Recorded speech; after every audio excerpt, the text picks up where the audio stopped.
everyone, I am Anya Suru and today we are going to study an empire across 3 continents. This is a very interesting chapter and the heading refers to the Roman Empire that covered a vast stretch of land that included most of the Europe, Asia and Africa.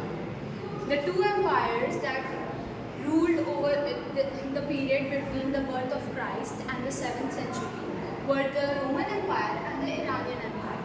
These two empires were rival and they fought amongst each other most of their histories.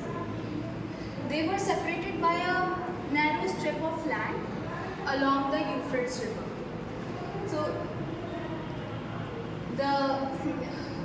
let's talk about the geography of the Roman Empire. The Mediterranean Sea was the heart of the Roman Empire.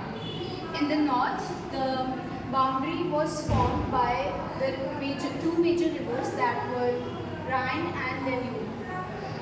The empire stretched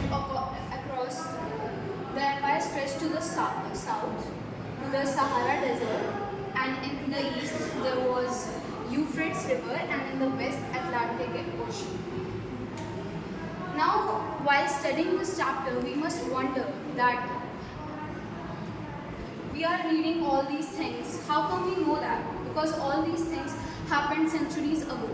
So the Roman historians had a rich collection of sources that were broadly divided into text, documents and material remains.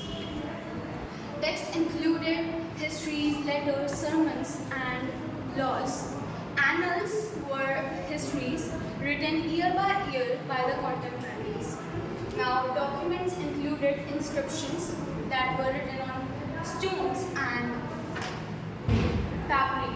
Papyri is a writing material that is processed from a plant called papyrus that grows on the banks of River Nile in Egypt.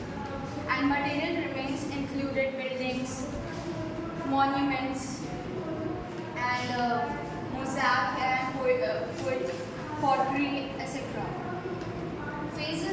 There are two phases of Roman Empire. First one is the early phase, and that stretched to the 3rd century, and after the 3rd century is the late Empire phase.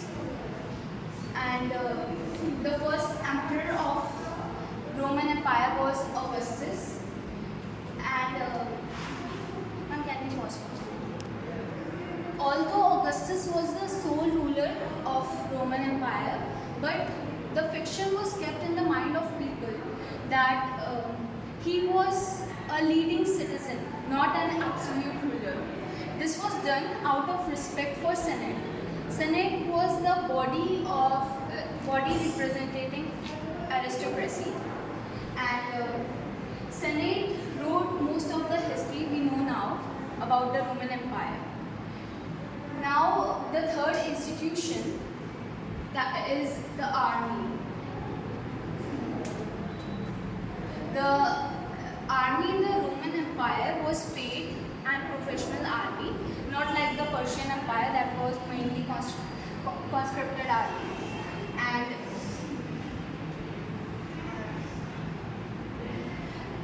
the succession to the throne was to the descent of the family that was either natural or adopted. So, for example, the Emperor Tiberius, that was the second emperor of the Roman Empire, was adopted by the first emperor Augustus. The land which he inherited by Augustus was so vast already that he didn't need further expand it. The only attempt to further expand the land across the river Euphrates was done by the king Trajan, which was fruitless because the later successors abandoned the land. Thank you.